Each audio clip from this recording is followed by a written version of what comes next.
Hello, ഞാനൊരു ചോദ്യം ചോദിക്കട്ടെ? എനിക്ക് കുറെ നാളത്തെ ഒരു സംശയമാണ്, ഒന്ന് പറഞ്ഞുതരാമോ? എന്തെന്ന് വെച്ച് കഴിഞ്ഞാ, ഈ ആൾക്കാരും മരിച്ചു കഴിയുമ്പോ ഈ ഡോക്ടർമാരെന്തിനാണ് മൂക്കിൽ പഞ്ഞി രണ്ടെണ്ണം വെക്കണത്? അതെന്റെ ഒരു സംശയമാണ്. ഇപ്പൊ ഞാൻ കുറച്ചാള് ബ്ലഡ് വരാണ്ടിരിക്കെ അതുകൊണ്ട് മാത്രമാണോ? മൂക്കില് ബ്ലഡും വരാ, പിന്നെ കഴുത്തിൽ കെട്ടണത് അവരെ. എനിക്കൊരു സംശയം തോന്നിയേക്കണ ഞാൻ ചുമ്മാ പറഞ്ഞോട്ടെ. ഡോക്ടർമാര് കൂടുതലും പേടിച്ചിട്ടാണ്.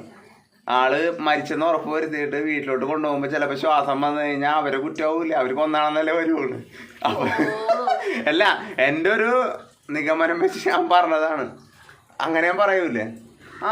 നമ്മ ഇപ്പൊ ആംബുലൻസ് വീട്ടിലെത്തിയപ്പോ മൂക്കി പഞ്ഞി വെച്ചല്ല.